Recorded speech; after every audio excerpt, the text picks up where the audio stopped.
Okay, enough of that. Welcome to LearnCocosTV, episode number 8. As you may have noticed, I'm having a little fun with this little yellow box that I bought recently. It's called the KobiOSsilator from Korg, and let me show you a picture. It's this little thing here. I was when I heard of this, I was immediately excited about it, and I needed to try it because it's such a wonderful device to make music, even for the uninitiated like myself. And there's tons of tutorial on the web that you can use to get yourself acquainted with the device. And it's only, well, I got mine for 140 euros. That's probably around $180. So it's not too expensive, and if you're an indie developer looking to have some cool music in your game, well, maybe why don't you make it yourself with the KobiOSsilator? There's some cool stuff to be done,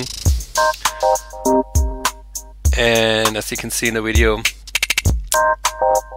it's not that hard, and a lot of the cool songs come through experimentation, obviously.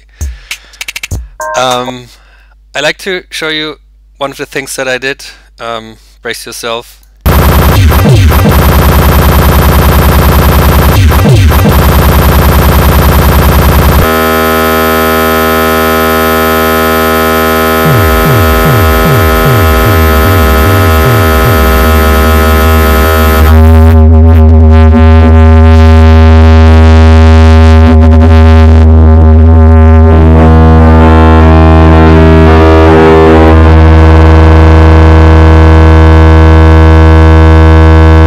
So there's a whole lot of range of noises that thing can do, and you can actually do quite nice things with it as well. And to prove it, this is one song that I did just on the second day, and listen to that.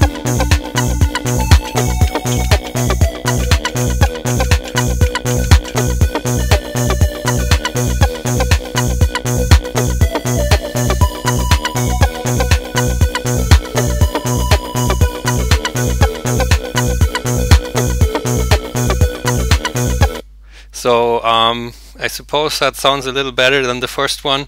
The first one, I actually did this a couple of days later, just experimenting with all kinds of new features. There's some undocumented features as well.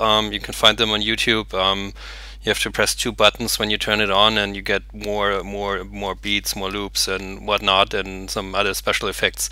But it also makes the device harder to use. But really fun thing to experiment with. I can wholeheartedly recommend it, and if you want more examples, there's plenty of people who make music just with a KobiOSsilator, and I'm just impressed what people are doing here, so give it a try.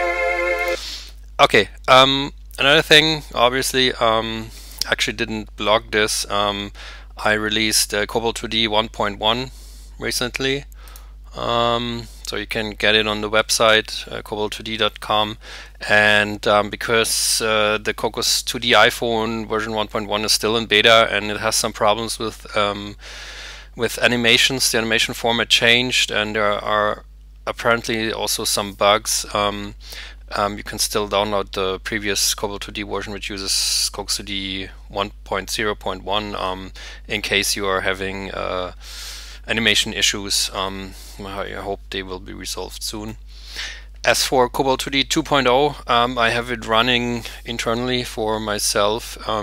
I also ported KobiOSscript to use KobiOSsilator 2.0, so I can give it a spin and test it. And the only thing right now that's preventing it from being released is some interface orientation issues, since KobiOSsilator 2.0 doesn't support device orientation anymore.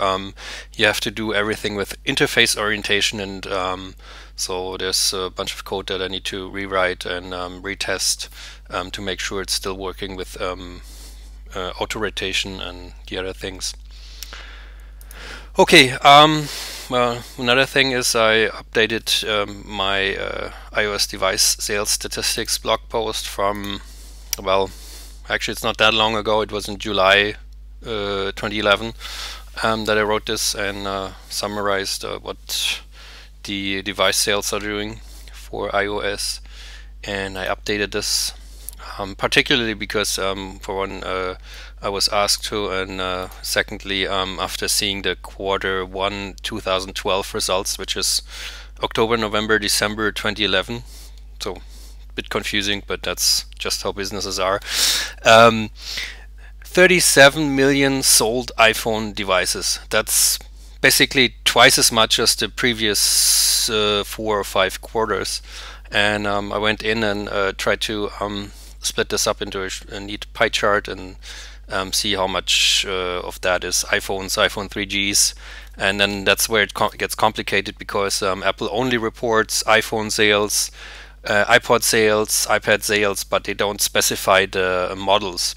So you have periods of time where the sales are accumulative for both models. In this case, the purple one here is 3GS and 3G sales, and then you have iPhone 4 and iPhone 3GS, and then this is just one quarter, keep this in mind, iPhone 4S, 4 and 3GS. So basically this part here, that's 20% of the total iPhone device sales is only one quarter, the Q1 2012. That's pretty impressive. I also wanted to see how the devices split up regarding GLES 1.1 versus 2.0. So since we have accumulative sales stats for 3G and 3GS, there's a gray area, in this case a purple area, where we don't know exactly which fraction of these devices support ES 1.1 or 2.0. So what I did is to come up with a ratio. I simply assumed a 30-70 split, because the newer devices always sell a lot better than the previous generation. And that puts the iPhone percentage of devices that only support ES 1.1 at exactly 20%. And it also doesn't change once you add the iPod touches. This ratio also doesn't change if I add the iPod touches, obviously, because I use the same split percentage to figure out which of the iPod touches will be ES 2.0 compatible devices and which aren't.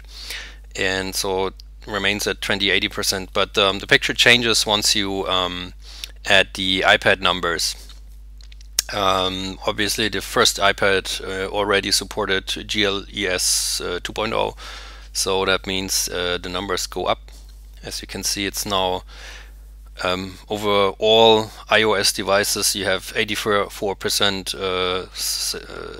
devices sold which support ES 2.0, which means it's only a small fraction of ES 1.1 devices. And to keep that in mind, the older device, the older the device is, the more unlikely it is that the users are still actively buying apps on the App Store, and so the biggest revenue are always had in the areas where, or from the users which bought newer devices. They are also more likely to buy apps, and particularly iPad users are very likely to buy more apps and also more expensive apps. And well, overall you can see the pie chart. 85% of the whole iOS device market are iPhones.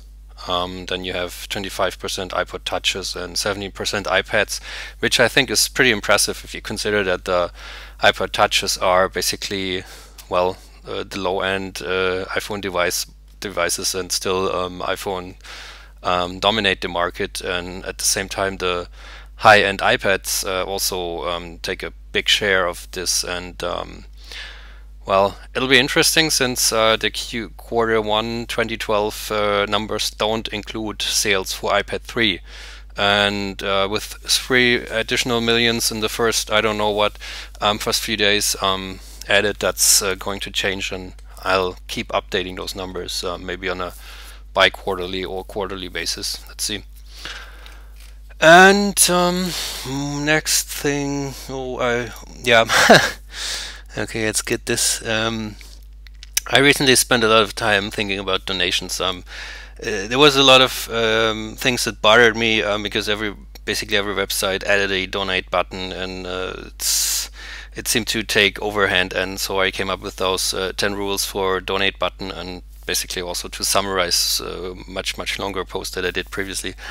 And in that process, I added a Amazon a wish list for myself, because I think it's not right to accept donations, but I definitely appreciate gifts, and so I made this list. And well, lo and behold, today I found a yellow envelope in my on my doorstep, and it contained a book called Mountain Lion. Actually, it's a book that I added as a placeholder for Mac OS X Mountain Lion, but not sure if someone realized the joke or maybe not, but definitely was a big surprise, and I'm very happy about this gift. And I also know someone who would like to look at all those kitty pictures, regardless of how big the kitty is. So whoever you are, thanks for that. And well, I think I'm already done here. Don't I have more things to tell? Maybe I just run some more KobiOSsilator music here. Yeah, admittedly, it's been a slow week, or slow 2 weeks for me. Also doing a lot of stuff on the side that's not well, Cocos2D related particularly. And as far as CoboScript goes, let's run the music in the background. It's not well. As far as Cobol2D is related, I did some changes, mostly internal refactorings and tests, and so there was some progress made, but nothing I can show, or that's too exciting to show right now. But I'm still actively working on it, and I hope to have something cool to show next week. Well, next fortnight, next 14 days, whatever. So, well, there's the music, and maybe I'll just jam along with it. Let's see.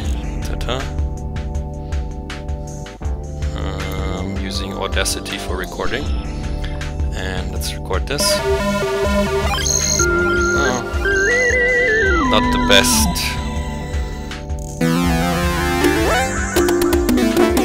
Nope.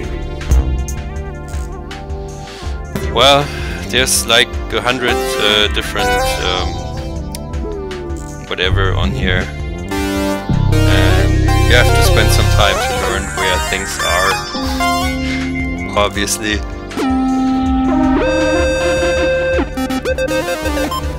You can also turn on the abbreviator.